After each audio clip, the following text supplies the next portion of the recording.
नमस्कार, मी किरण रोहिदास. आपण पाहत आहात ज्ञानरस टीव्ही मराठी. पाहूयात आजच्या काही ठळक घडामोडी. डफळापूर मतदारसंघ हा भारतीय जनता पार्टीला सकारात्मक असणारा मतदारसंघ आहे. माझ्या विधानसभेमध्ये सर्वात हायेस्ट लीड हे याच मतदारसंघानं भारतीय जनता पार्टीला दिलेला आहे. आताच्या निवडणुकीत सुद्धा त्याच ताकदीनं तुम्ही भाजपाच्या सोबत उभं राहा.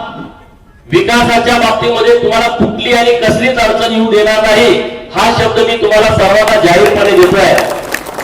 विधानसभेच्या निवडणुकीच्या वेळेस मी तुम्हाला बाजारपेठेतल्या रस्त्याचा शब्द दिला होता आणि तसा निधी पण 90-10 म्हणून दिला होता. परंतु दुर्दैवाने त्याचा टेंडर झाला नाही, तो निधी लॅप्स झाला. आता परत मी माझ्या आमदार फंडातून 25 लाख रुपयाचा निधी दिला, त्याचं टेंडर झालंय, त्याचं काम सुरू होईल आणि गावातला हा जो बाजारपेठेतला रस्त्याचा विषय तो ठिकाणी निघून जाईल. आता दिग्विजय दादांनी काही विषय मांडले की काही भागामध्ये फॉरेस्ट मधले रस्ते आहेत आणि फॉरेस्टचा नियम कडक आहे. ते डांबरी रस्ते असले तरी परत डांबर टाकू देत नाहीत. आणि अशा रस्ते आहेत की ज्या रस्त्यावरती 2-3 किलोमीटर आतमध्ये फॉरेस्ट मधून जावं लागतंय. एक तर ते ग्रामीण मार्ग आहे, नसेल तर ते पीडब्ल्यूडीचे मार्ग आहेत. तर याच्याविषयीची उद्याच्या उद्या माहिती घेऊन रस्त्याच्या परवानगीसाठी फॉरेस्टला जर प्रस्ताव गेला असेल तर तात्काळ परवानगी देण्याच्या संदर्भात मी स्वतः पाठपुरावा करेल.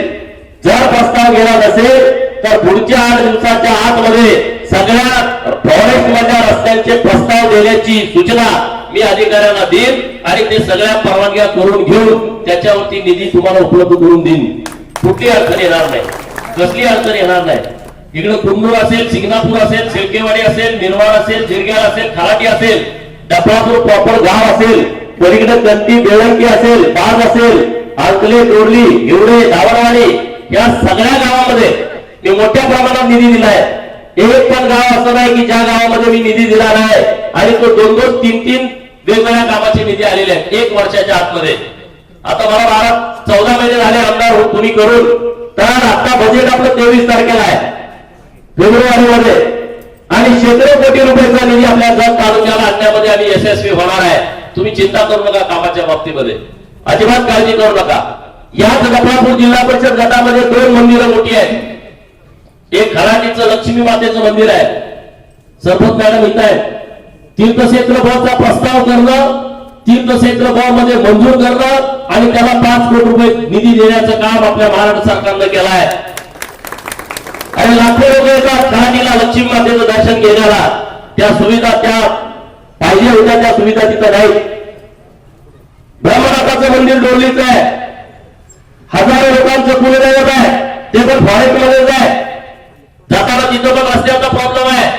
तीर्थक्षेत्र गाव मध्ये घेऊन त्याचाही प्रस्ताव आम्ही मंजूर केला आहे, त्यालाही 5 कोटी रुपयाचा निधी दिलाय. 9 मंदिरं 1 वर्षाच्या आतमध्ये तीर्थक्षेत्र गाव मध्ये आम्ही समावेश केलाय. माननीय मुख्यमंत्री महोदय आणि ग्रामविकास खात्याच्या मंत्री महोदयांनी मान्यता दिली आहे. 45 कोटी रुपयाचा निधी आम्ही जत तालुक्यातल्या 9 मंदिरांना देतोय. एवढ्यावरती आम्ही थांबत नाही. 36 मंदिरं तालुक्यातली अशी आहे जिथं लाखो लोक येतात. त्या सर्व मंदिरांना 5-5 कोटी रुपये निधी आणण्याचा आमचा या 5 वर्षातला मानस आहे आणि तो आम्हाला साध्य करायचा आहे, सिद्ध करायचा आहे. त्यासाठी तुम्ही आमच्या सोबत राहा, ताकद आमच्या बरोबर राहा.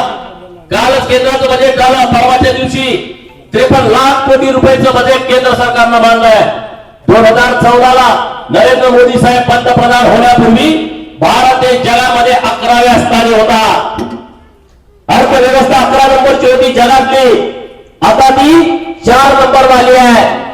4 नंबरला 2030ला 3 नंबरला येते आहे, 2035ला ती 2 नंबरला येते आहे आणि 2047ला अमेरिकेला मागे टाकून भारत जगातली महासत्ता बनते आहे. भारत जर जगातली महासत्ता बनणार असेल, ज्या पार्टीच्या नेतृत्वामध्ये बनणार असेल, आपली जबाबदारी आहे, आपली प्राथमिकता आहे की आपण भाजपच्या सोबत राहिलं पाहिजे. गल्ली बोळाचं राजकारण करण्यामध्ये इंटरेस्ट घेऊ नका. कोण कुठल्या बाजूचा आहे, कोण कुठल्या गटाचा आहे, कोण कुठल्या पदाचा आहे, कोण कुठल्या जातीचा आहे, याच्याशी आपलं देणं घेणं नाही आहे. आज आपण ज्या जत विधानसभा मतदारसंघामध्ये राहतोय या मतदारसंघाचा बॅकलॉग आपल्याला भरून काढायचा आहे। इथल्या पायाभूत सुविधा ज्या पाहिजे तशा नव्हत्या त्या निर्माण करायच्या आहेत आणि ते निर्माण करण्यासाठी केंद्र सरकार आपल्याकडे आहे, राज्य सरकार आपल्याकडे आहे। तुम्ही मला आमदार केलाय। पंचायत समिती आणि जिल्हा परिषद च्या मधल्या ज्या 2 स्थानिक स्वराज्य संस्था आहेत त्या भारतीय जनता पार्टीच्या ताब्यात असणं अत्यंत आवश्यक आहे। काळजी करायची नाही। तिथं आपला जिल्हा परिषदचा सदस्य पाहिजे, पंचायत समितीत आपला पंचायत समितीचा सदस्य पाहिजे। कारण काही योजना ग्रामपंचायतकडे वर्ग केलेत, परंतु आता शिल्लक ज्या योजना आहेत त्या जिल्हा परिषद आणि पंचायत समितीच्या माध्यमातून चालतात। त्यासाठी तुम्ही सगळ्यांनी एक व्हा। दिग्विजय दादा चव्हाण, अभिजित दादा चव्हाण आणि सौदे अशोकराव सौदे यांचं मी मनापासून आभार व्यक्त करेन, धन्यवाद देईन त्यांना की सौदे साहेबांना जी उमेदवारी मागत होते आम्हाला देता आली नाही। त्याला मी विनंती केली की तुम्ही ज्या निवडणुकीचं नेतृत्व करा, ही निवडणूक तुमच्या नेतृत्वाखाली आम्ही लढू आणि त्याने अत्यंत प्रामाणिकपणे वेळ देऊन हे तिन्ही उमेदवार निवडून आणण्यासाठी प्रयत्न केलेले आहेत। मी त्यांचं मनापासून आभार व्यक्त करतो आणि मी शब्द दिलाय तुम्ही किती जरी नाही म्हटला तरी आम्ही तुमचा सन्मान करण्यात भारतीय जनता पार्टी कुठेही कमी पडणार नाही। आम्ही तशी व्यवस्था करून देऊ। आम्ही काय सगळ्यांना शब्द दिले नाहीत आणि याला करतो त्याला करतो 20 जणाला असं कुणाला मी शब्द दिले नाहीत आणि चुकीचे शब्द आम्हाला द्यायचे पण नाहीत। जे शब्द आम्हाला पाहता येत आहेत ते शब्द आम्हाला द्यायचे आहेत। त्यामुळे आम्ही दिग्विजय दादा आणि सौदे साहेब तुमचा योग्य सन्मान आम्ही निवडणूक झाल्याच्या नंतर 2-3 महिन्याच्या आतमध्ये आम्ही करू। कारण आपल्या प्रत्येक नेतृत्वाला कुठं ना कुठं संधी देणं ही पार्टीची जबाबदारी आहे, पार्टीची प्राथमिकता आहे। सगळ्यांना तिकीट देता येत नाही, परंतु आपला पक्ष मोठा आहे, पक्ष आपला विशाल आहे, केंद्रात राज्यात आपलं सरकार आहे, जिल्हा परिषदवरती आपला झेंडा फडकणार आहे। आजच पोलिसांचा रिपोर्ट आलाय 34 जागेवरती फक्त आणि फक्त भाजपा निवडून येते आहे, बाकीच्या ठिकाणी महायुती निवडून येते आहे। म्हणजे जिल्ह्यामध्ये महायुतीचं सत्ता येणार ही काळ्या ढगावरची पांढरी रेघ आहे। त्यामुळे डफळापूर जिल्हा परिषद गटातले हे तिन्ही उमेदवार आपलेच निवडून आले पाहिजेत। यासाठी तुम्ही सर्वांनी मेहनत घ्या। आजची रात्र, उद्याचा दिवस, उद्याची रात्र आणि परवा दिवसभर आपण काम करण्याची आवश्यकता आहे। आजूबाजूच्या परिसरातले काही विषय आहेत, रस्त्यांचे विषय आहेत, तर मुख्यमंत्री ग्राम सडक योजनेमध्ये टप्पा क्रमांक 3 मध्ये आपल्याला मोठा निधी मिळणार आहे। पीडब्ल्यूडी खात्यामध्ये गेल्या वर्षी आपल्याला निधी मिळवू शकला नाही कारण 70,000 कोटी रुपयाचं मागील बिल देणं बाकी सरकारकडे होतं। आता सरकारनं ती देणी नील केलेली आहे आणि आता नव्यानं परत पीडब्ल्यूडी सार्वजनिक बांधकाम खात्यामधून मोठ्या प्रमाणात आपल्याला रस्त्याला पैसे मिळणार आहेत। मैशाळ योजनेचं काम त्या भागात झालंय, तिथं काही भाग अजून वंचित आहे। परवा अगल्यामध्ये वगैरे सरांनी विषय घेतला होता की पलीकडचा भाग जो हिवळीकडचा आहे, अगलेकडचा आहे, भागचा पलीकडचा भाग आहे जो वंचित आहे, जो वशात करून येणाऱ्या लाईन मध्ये घ्यावा अशी त्यांची मागणी आहे। दिग्विजय दादाने आता काही विषय सांगितले की मैशाळचं पाणी पोहोचलं पण काही भाग वंचित आहे। चिंता करू नका, पुढच्या 2-3 दिवसानंतर मी बैठकीला असो करत असो तुमच्या अधिकारी पाठवतो, सगळं क्षेत्र त्या अधिकाऱ्याला दाखवून घ्या आणि ते परत तिथं लाईन टाकायची व्यवस्था मी तुम्हाला करून देतो। त्याच्याबद्दल तुम्ही अजिबात चिंता करू नका। एक पण शेतकरी वंचित राहणार नाही, कुठलाच शेतकरी वंचित राहणार नाही, त्याची चिंता नसावी। कारण सरकार मजबूतीनं आपल्या पाठीमागे ठामपणे उभा आहे। आज लाडक्या बहिणीला तुम्ही जाऊन भेटा, गावात किसान सन्मान निधी मिळणाऱ्या शेतकऱ्यांना जाऊन भेटा, गावातल्या अपंग भावांना जाऊन भेटा। आपल्या सरकारने त्यांच्या पेन्शनमध्ये वाढ केलेली आहे। आपल्या अंगणवाडी ताईला जाऊन भेटा, त्यांच्या मानधनात वाढ केली आहे। मदतनीस ताईला जाऊन भेटा, पोलीस पाटलाला जाऊन भेटा, कोतवालाला जाऊन भेटा, रोजगार सेवकाला 8,000 रुपयाचं मानधन आपल्या सरकारने दिलं आहे। शिक्षक सेवक जे होते त्यांचं मानधन वाढवलंय, त्यांना जाऊन भेटा। कंत्राटी ग्रामसेवक होते त्यांना तुम्ही जाऊन भेटलं पाहिजे, त्यांना तुम्ही आपली भूमिका समजावून सांगितली पाहिजे। अशा वर्कर ताईला जाऊन भेटा, त्यांच्या मानधनामध्ये प्रचंड मोठी वाढ आपल्या सरकारने केलेली आहे। सरपंचाच्या मानधनामध्ये वाढ आपल्या सरकारने केलेली आहे। असे अनेक विषय आहेत की जे गावगाड्याशी रिलेटेड आहेत। आज आपल्या तालुक्यामध्ये शाळांची इमारतींची मागणी खूप होती। आता मी इमारती 30-40 खोल्या मंजूर करून दिले मागच्या 15-20 दिवसापूर्वी। राहिलेल्या खोल्या तुम्हाला पुढच्या 6 महिन्याच्या आतमध्ये आम्ही मंजूर करून देतोय। प्रत्येक गावातली जिल्हा परिषदेची शाळा ही चांगली असली पाहिजे, तिथल्या भौतिक सुविधा चांगल्या असल्या पाहिजे आणि तिथं चांगल्या दर्जाचं शिक्षण मिळालं पाहिजे। या गोष्टीला आमची प्राथमिकता आहे।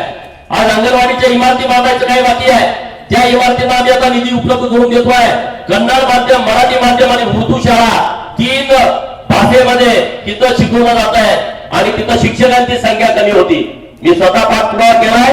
तिथं आता शिक्षकांची नेमणूक करून दिली आहे. त्यांना क्रमांकाचा नंबर आम्हाला उभा करायचा आहे. काही चिंता करू नका. आज जत मध्ये अहिल्यादेवीच्या नावानं प्राणी संग्रहालय मंजूर केलं. हे महाराष्ट्रातला पहिला प्राणी संग्रहालय आहे की जे आता आपल्या जत मध्ये होत आहे. ते 100 एकरामध्ये होत आहे. 106 कोटीचा प्रस्ताव राज्य सरकारनं मंजूर केला आहे आणि तो आता केंद्राकडे प्रस्ताव जातोय. 3 महिन्याच्या आतमध्ये दिल्लीला पाठपुरावा करून देवाभाऊच्या नेतृत्वामध्ये ती आम्ही मंजुरी आणतोय आणि काम सुरू करतोय. 2028च्या डिसेंबर पर्यंत हे प्राणी संग्रहालय लोकांच्यासाठी उपलब्ध झालं पाहिजे अशी एक आमची इच्छा आणि मानस आहे. आपला प्रस्ताव बघून राज्य सरकारनं महाराष्ट्रातल्या सगळ्या जिल्ह्याला एक प्राणी संग्रहालय करण्याचा निर्णय केला आहे आणि ते 10 एकरच्या आतमध्ये आपलं प्राणी संग्रहालय आहे. हे 100 एकरामध्ये आणि आता सरकारने निर्णय घेतलाय 25 एकराच्या आतमध्ये तुम्ही प्राणी संग्रहालय करा आणि तिथं प्राण्यांची संख्या 100च्या आत ठेवा. म्हणजे जत आता दिशादर्शक होतोय असं म्हटलं तर वावगं ठरणार नाही. अशा पद्धतीचे प्रस्ताव आम्ही सरकारकडे देतोय. दुसरा एक आपल्या वॉटर पार्कचा एक प्रस्ताव आम्ही तयार करतोय आता डॉक्टर वाल्ली साहेबांच्या नेतृत्वामध्ये.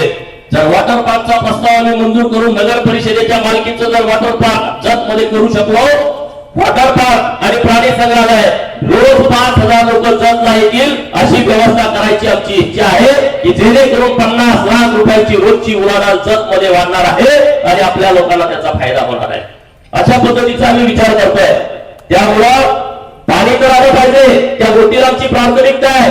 2026च्या डिसेंबर मध्ये संतच्या तलावात पाणी सोडणं. 2027च्या डिसेंबर मध्ये कोणते बोलणार गुळगुजरात मोठेवाडी करेवाडी कोणते बोलणार तिकोंडी करेवाडी घुरकरवाडी हे जो राहिलेला भाग आहे पांडोगरी पारदे वस्ती तिकडच्या सगळ्या भागांना पाणी 2027च्या डिसेंबर मध्ये आम्ही देतोय. 2027च्या डिसेंबर मध्ये जत तालुक्यातलं एकही गाव एकही शेतकरी असा राहणार नाही की ज्याच्या शेतामध्ये नदीचं पाणी गेलं नाही. असा एकही शेतकरी राहत नाही. अशी व्यवस्था आम्ही करायला लागलोय. त्यामुळे जर आम्ही हे काम करत असू तर जत तालुक्याकडून आमच्या अपेक्षा आहेत. जत मध्ये तुम्ही हे सगळं बघू नका आमच्या राहिला नाही कोणी भेटलं नाही त्या विषयावर तुम्ही जाऊच नका. भारतीय जनता पार्टीला कमळ चिन्हाला मतदान म्हणजे नरेंद्र मोदी साहेबांना मतदान